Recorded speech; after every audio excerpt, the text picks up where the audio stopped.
Alright, hey everyone, this is Ash. Welcome back to The King's Speech. So, I know you've all been highly anticipating this video. It's the highlight of everyone's week. Just the energy and the excitement oozing off of this. Okay, I can't even keep myself. We're about to get into my reaction review for One Piece chapter 978. I'm sure a bunch of stans that saw the beginning of this video, if they even watched that far before I decided to downvote it, didn't pick up on the sarcasm there, but it'll be what it is. Just got some criticisms on my last video, so just wanted to get that out there and out of my system. But without further ado, let us dive into One Piece chapter 978, introducing the Tobi Roppo. And we have Gang Bej's Oh My Family, volume 25. It's like, oh, we're grateful, thanks for saving our captain. And you have the return of the Risky brothers as Lola and Chiffon are reuniting in the background and everyone's safe from the Marines. So we have by Oda, translation by Stephen Paul, lettering by Vanessa Satone. We pick up where we left off last time with lost submarines submerging again as they go, in that case, let us follow the plan and meet at the rear gate of the castle. And you have, alright! And you see Raizo, Ashuradoji, Kawamatsu, and Okiku inside the submarine. No, it's like, well, it's either, I can't remember, Sachi or Penguin. One of them's pointing out the window, and Kiku's just kind of enthralled by being inside the submarine. And you see the kid pirates and the rest of them taking off. As you have, steel yourselves. You see the Dogstraw Musketeers and the Straw Hats, and the Yakuza's going, there's no saying where they will strike back. And you have Denjiro and, God, why am I forgetting his name? Kinemon going, I trust you kept your combat skills in shape, Denjiro. And he goes, if I hadn't, there would be no meaning to living the last 20 years. Kinemon goes, wahaha, sorry for the long wait. Let's end it now. You have a yes! And Luffy sitting on the prow of his ship goes, oh! And he and Kid apparently get excited as they see, whoa! So this is Onigashima. And you see this very Japanese ornamented looking place with the giant skulls. You see little shrines and bridges everywhere. You see one of like the lion dog statues with water pouring out of its mouth. You see a giant sword just stabbed into the ground with a lantern hanging off of it. And I like this spread. It's really good, but it is also very, very, very overcrowded. Man, like, it really, I don't really talk about this a lot or complain about this too much because really I don't have enough experience in art to point out these things, and it really hasn't detracted from me from before, but it's just, there's too much going on in this page. And while I applaud Oda and his assistants for like drawing so much intricate detail, it really is cluttered. And you have all reacting mode, it's huge, like I've never seen it before. And you have, we're in Kaido's lair. And you see a bunch of his goonies on the inside stomping and tromping and partying. Kinemon goes, it seems they haven't given a single thought to the possibility of enemy attack. That means Kanjuro hasn't reported in yet. Our sneak attack is still possible. And you have Shitji going, Kaido's castle all the way in the back, right? And I think that's Frankie going, it's farther than I expected. And Zoro goes, if they don't know we're here, then speed is the essence. And you see Usopp kind of glancing off the side and going, guards? And you see a bunch of guards off to the side drinking and cavorting as one goes, oh, I was like, what's that? Ships? It's like, huh? It's like, nah, no one said nothing.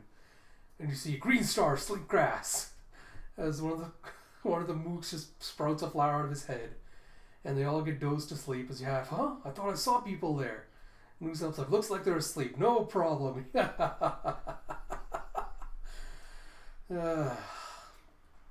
You have Jinbei going, I see, I think I get the gist of the operation. But if we moor this many ships in the open, it will be absolutely certain to alert the enemy of the coming battle. And you have off the ships at once as all the samurai disembark. And you see a blubs, all the ships start sinking. And Luffy's like, huh? The ships are sinking. What happened to your ships, guys? Kinemon goes, we sink them before we go. On this mission, we need no return ships. I know I shouldn't be laughing at his badass line, but it's just still amusing. And Usopp and Chopper, of course, freaking out, like, what if we want to run away? And Usopp's like, we don't need to do that to the Sunny, do we?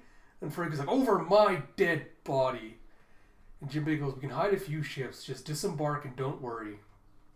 And you see the rest of the ships just floating down to in the harbor. And Brooke goes, I suppose this speaks to how serious these samurai are. If don't get spotted, every last one is utterly resolute. They will win or die. Nothing less will suffice when challenging the emperors of the sea. And you have huh? What the? Like, It's like, when did that happen? The shore is packed with bad guys.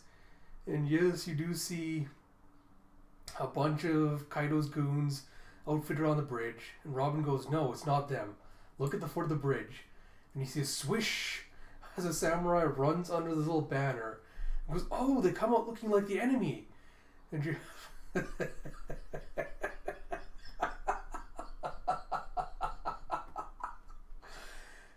you have Kid and his crew also getting outfitted in the same way as Kaido's goons, as Oda's apparently trying to go for the leather fetish crowd. Just go, hey, what's the meaning of this? And you have Killer going, fwa fwa, it's their uniform. And Kinemon goes, it is one of the greatest applications of my garb power. I call it Kin's Clothing Company. He goes, you are mighty pirates, I can tell. Attack this island however you see fit, but the enemy is myriad. They have over 5 times our number. I would recommend making use of that transformation. And you see, as the Straw Hats coming in, they also get outfitted the same way with an ooh and a whoa. Yeah, I'm gonna get hate for this, but honestly, I'm so tired of seeing Nami always have to put on the skimpy outfit. Like, if that's your thing and you think that's sexy, go ahead. It's just, at this point, it is just tiring. And he goes, beware that it is only my jutsu creating the effect. If that garb should be removed or damaged, you will return to your original clothes, my comrades. Avoid any unnecessary conflict as we make our way to the place of the ultimate battle. And you have all the samurai go, rah, may luck shine upon us. And you have a swish. Again, these panels are just Oda's packing too much into them, and it really lessens the impact. Yeah, it's the Golden Festival that only comes once a year, and you see a bunch of dragons being, the prop dragons being danced around, and you see Apu doing his whole DJ shtick with a queen. He's like, kept you waiting. He's like, eek, is a queen. He's like, if I get any thinner, I'll steal all your hearts. Like, swish. So I choose the way I am, I stay. It's like, funky, okay, Onigashima. It's like, yeah. And you see inside again, you see bridges arching over everywhere on all these stacked tiers. You see King standing up on one of the upper kind of pergola areas as everyone's just cheering him on and drinking and partying.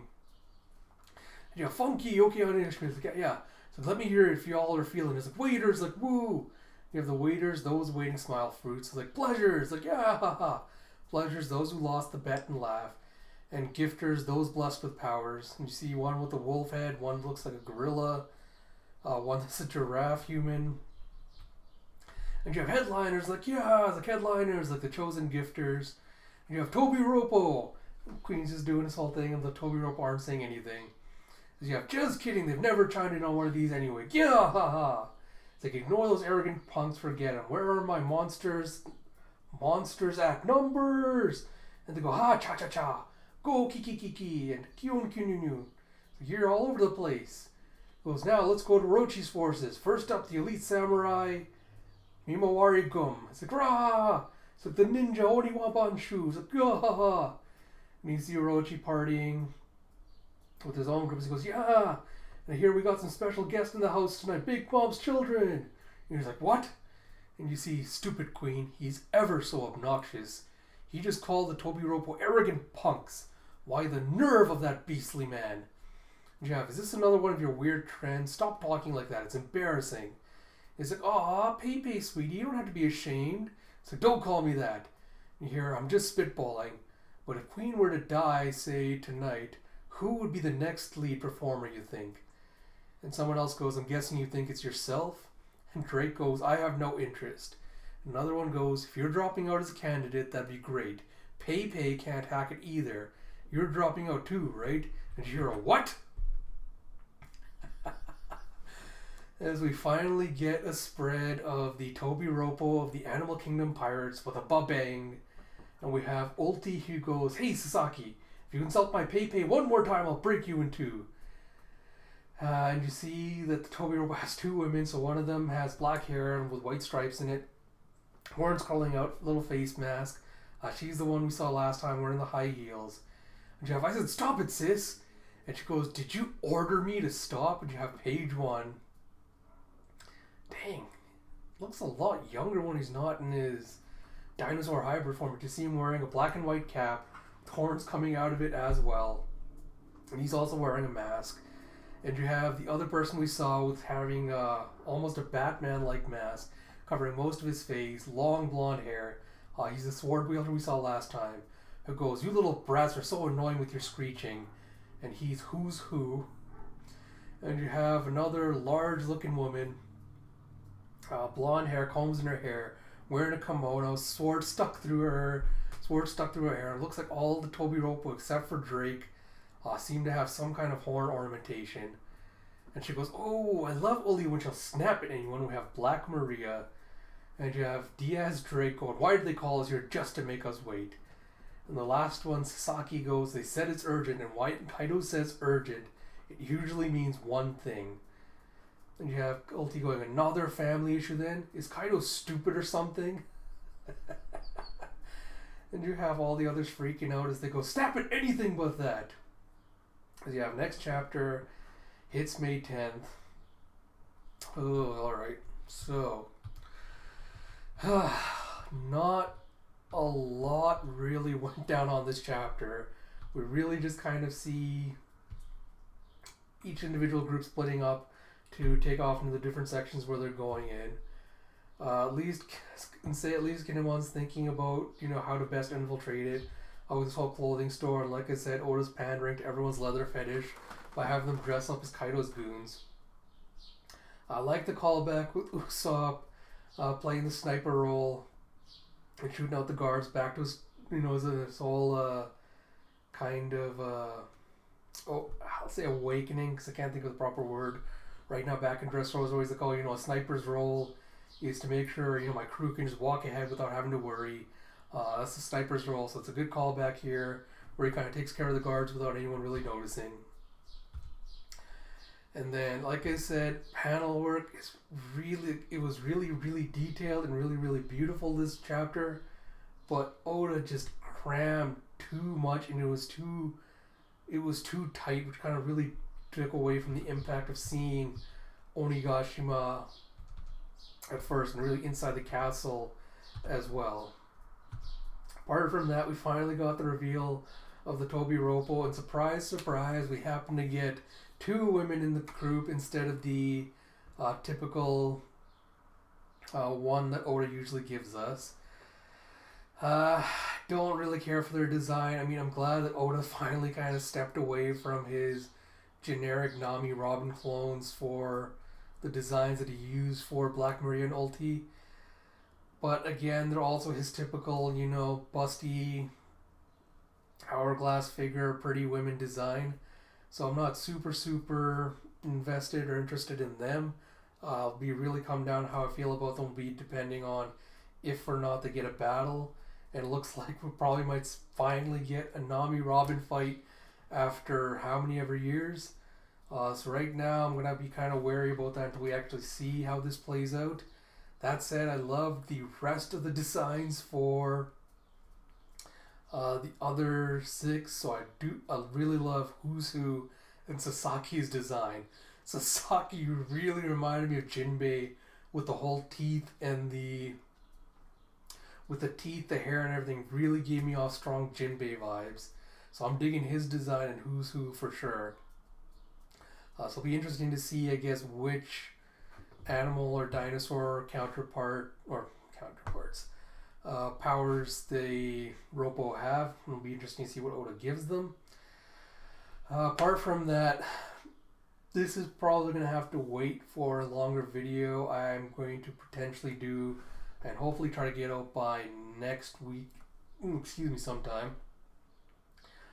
But I know the vibe that this chapter is giving off that a majority of the fandom has is that we are really now reaching the climax of Wano. We're kind of amping up to the final fight with Kaido and his forces, and we're probably going to see the raid succeed and all the follow from that and everything else. And it makes sense, like we know with Jinbei having shown up now, it's like one less outstanding, like missing piece of the puzzle that's left to complete this arc. I don't know if I still buy that ending the arc here will be satisfactory, just given some outstanding thematic elements that I feel like Oda still needs to address.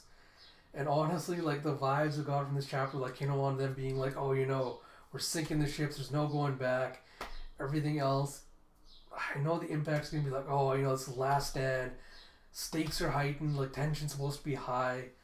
But given that we haven't really seen anything about Kaido's crew, or really established them as a threat throughout all of Wano, I don't see how we're supposed to take this seriously as a conflict. So I wonder if Oda is deliberately lulling us into a false sense of security with the idea that, we're going to see the raid play out. But like I said, it's probably going to be another video because I have to gather some thoughts, kind of spitball exactly why I feel like this. So we'll see.